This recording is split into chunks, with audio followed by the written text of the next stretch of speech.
ignorant person, and the characteristics of a wise person, and the rewards for a wise person. So looking at the first verse, can I please have Sister Fatia, can you please read the first verse? Is then the one who knows that what had been revealed unto you, O Muhammad, and your Lord is the truth, like him who is blind, but it is the wise people alone that pay heed. Thank you. So this first verse begins with a rhetorical question. And this question shows us the attitude of the wise person is totally opposite of the attitude of the ignorant person, as will be their ultimate fate. Because the true wisdom, according to this verse, comes from believing in the message of Prophet Muhammad, peace be upon him, and adhering to that message. On the other hand, the ignorant person will ignore the message and will give it a second thought. So it's important to know that Islam is not just a lip service religion. Don't just say, I believe verbally and then not change anything. When you believe in your heart. And when you believe in your heart, you start to change outwardly. You start to attain certain characteristics. The next few verses are going to detail what characteristics start to appear when you believe in teaching of Prophet Muhammad, peace be upon him. Zubair, do you have a handout? Yes. Can you please read the next verse? They fulfill the covenant of Allah and do not break it up and confirm it. And so this verse tells us the first attribute of someone who is wise. And it says, do not break the covenant of Allah. And what is the covenant of Allah? According to Islam, when Prophet Adam was created, Allah from his back pulled out the whole of humanity. And we all stood before Allah, and Allah asked this simple question, am I not your Lord? And notice how the question was worded. It didn't say, who is your Lord?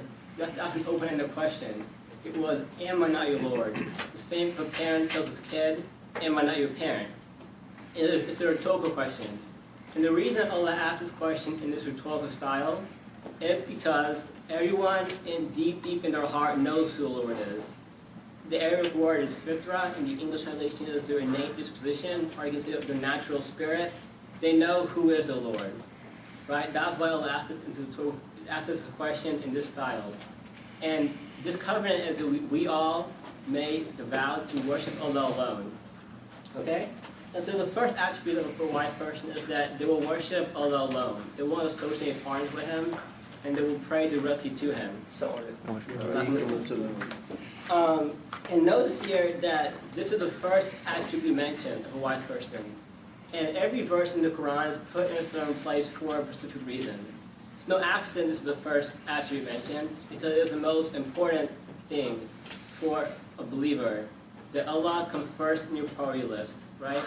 A good way to explain why is it important that Allah comes first, right, is simply because He's our creator.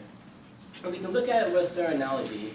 If you look at worshiping Allah alone as a foundation, and look at faith and our worldly life as a building.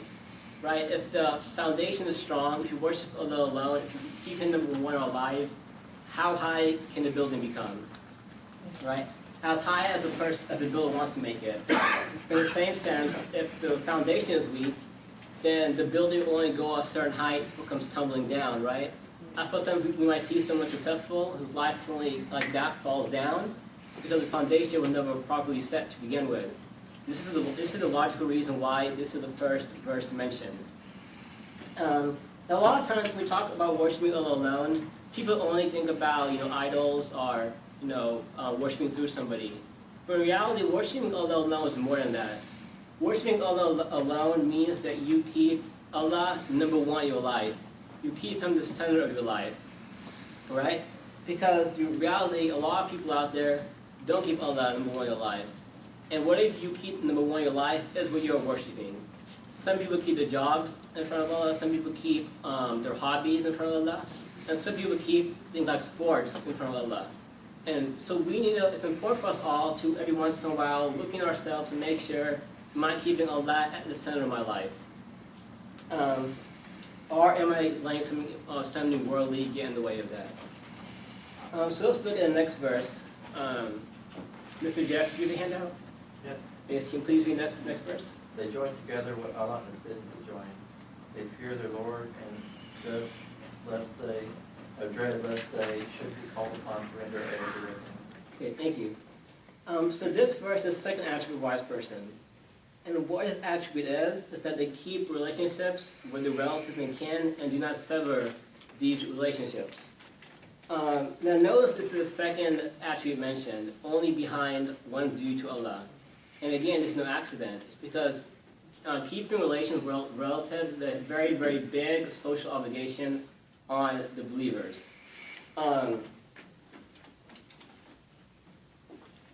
And every family has a black sheep, right? No thing is perfect. Everyone has one relative with some problems, right?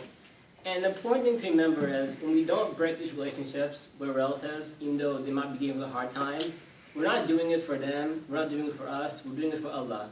When we don't break these relationships, we are telling Allah that even though my emotions want me to, break relationships with Him, I value your commandments over my emotions, and therefore I will keep the relationships, right? What a big sign of respect is that to Allah. There's a very famous saying of Prophet Muhammad which talks about this. And what he says is that whoever keeps good relations with relatives, Allah will keep good relations with them. Right? And whoever severs the relations, Allah will sever the relations with that person. Okay? So this again tells you how important it is to keep relations with relatives. And notice here, it doesn't say only if they're Muslim, keep relations with them. It doesn't matter what religion they are or what kind of people they are. You have to keep open communication with that relative. And I once heard a person say, I can't remember who it is, I believe it was a minister.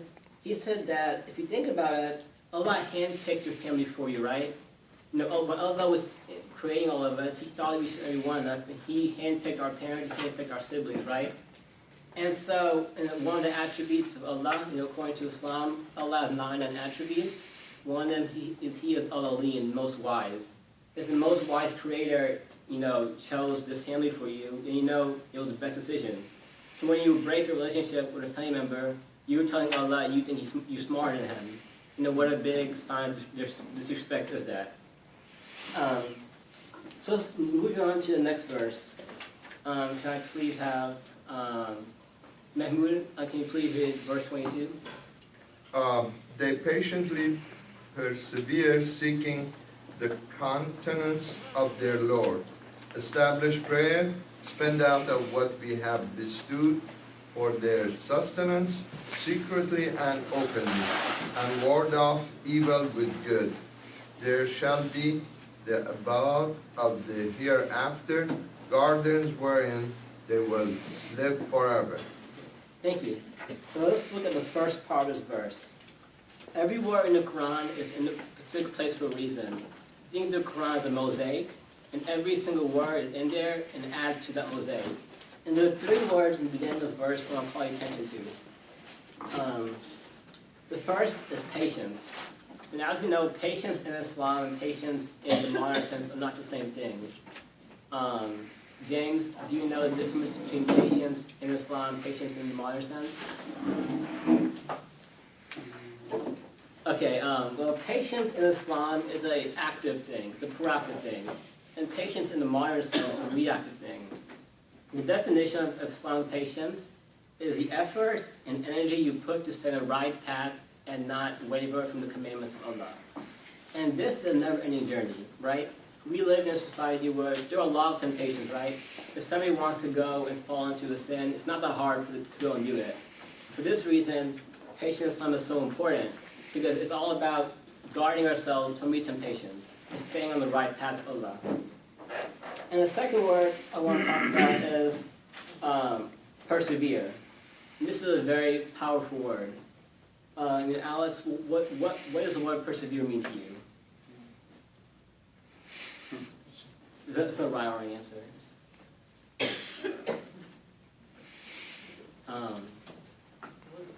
What does patience mean to you? You keep going at it.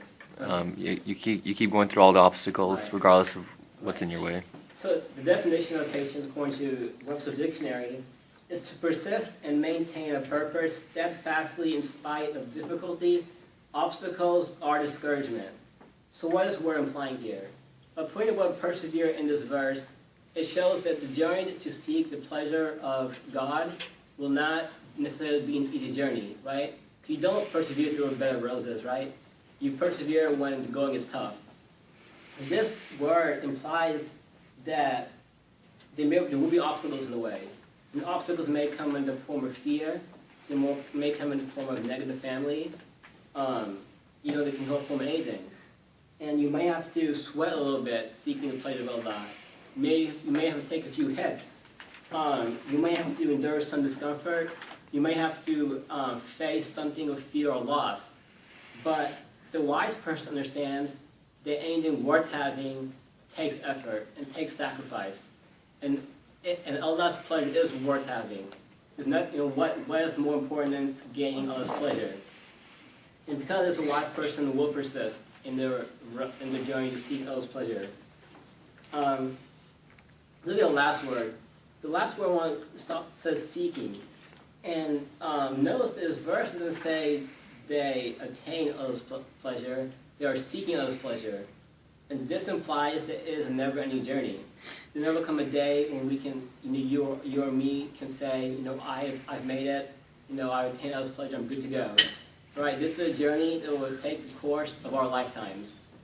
So the second attribute mentioned here is that they establish a prayer. The Quran never instructs people to pray. It instructs them to establish a prayer. And Dr. Khalid mentions this all the time. Jamal Uncle, what would you say established prayer means? To pray 5 times? Right. Establish means to say you have a system. Right? You're not just praying, helter-skelter. Establish prayer means that you base your schedule on your prayers, not your prayers on your schedule. The best example of this is I'm sure a few people in the room have gone to the city of Makkah, Medina, and those entire societies are based on the prayers, right? Prayer comes first, then those people go to work and everything else. Even though we don't live in a Muslim country, we can take that mindset and apply it in our own lives. Established prayer also means you might have a certain place in your house designated as a prayer room, or it might mean that you and your family come together, make a commitment, we'll pray this and this prayer as a family every day. These are all examples of establishing prayer. So the next part of this verse is the next characteristic is that the wise person will spend out of what they have secretly and openly. And this is basically talking about charity. I won't talk about this a little bit too long because our guys have mentioned talking about charity last few weeks. I didn't talk about it today. But the important thing to know is when to spend, it doesn't spend money. Because charity is not correlated with money all the time. If it did, then the millionaire will have a leg up on everyone else, right? Charity can be time, it can be kindness, speaking in a kind tone, right? Charity can be a smile, charity can be making a child laugh. And the best charity, according to Prophet Muhammad, is to learn something and then teach it to somebody else. Right? Who can't do that, right? Anyone can do that. And so the last attribute mentioned is that they ward off evil with some good. And when it comes to this, what it means is that the believer should not be so insensitive to falsehood. The falsehood will thrive while the believer turns a blind eye to it. Now the question may arise, how can I tell the difference between good and evil? Right? Modern philosophy says that good and evil is all relative. Well, according to Islam, that was a false statement. And according to Islam, it's a very simple scale to see the difference between good and evil. The saying of Prophet Muhammad is that if something pleases your heart, it is a good thing. And if something pinches your heart, it is a bad thing. What a beautiful definition. And because Prophet was telling us is that our heart knows the difference between good and bad. If we listen to our heart, we know the difference, right? It's only when we start overthinking in our mind we get confused. And so we live in a society where we're taught a lot, mind your own business, don't help other people. And because of this mindset, most people want to look up for themselves. It's opposite in the attitude of the believer. And it's opposite of what we're taught in Islam. Because in Islam, we're taught to help other people. And the believer does not turn a blind eye to injustice or falsehood. On the contrary, the spirit of the believer and duty of the believer is that they would speak out against what is not right. And there's another saying in Prophet Muhammad talks about how do we go about forbidding evil. And what he said was that when any of you sees anything that is disapproved of by Allah, let him change it with his hand. If he's not able to do so, then let him change it with his tongue. If he's not able to do so, then let him change it with his heart, though that's the weakest kind of faith. So what this saying tells us is that if we can physically do something about it, we should physically do something about the injustice. If we can't do anything about it, then we can speak out against injustice. And if we can't speak out against injustice, the least we can do is make a supplication against injustice. Let's just look at the last two verses. Sister Fadi, please read the last two verses. Gardens of perpetual bliss. They shall enter there as well as the righteous among their fathers, their spouses, and their offspring. And angels shall enter upon them from every gate, saying, Peace be upon you, for that you had persevered in patience. Excellent is this crown of thorns. Thank you. So these last two verses show the reward for somebody who believes in the message of Prophet Muhammad, peace be upon him, and how to attain these characteristics. And Allah put these two verses at the end for a very logical reason. If someone reads these characteristics, they might think it's a hard thing to do. It might seem a little intimidating to have to persevere, right? It might seem a little intimidating to have to be patient. But Allah is reminding us all why we're doing this in the first place, right? Allah is reminding us all that it's worth it. That what we have to do to attain this final destination is worth it. And, the final destination is not only will we go to paradise, you will have the reception of angels coming from all directions and welcome you to paradise. And what is a better ultimate destination than that?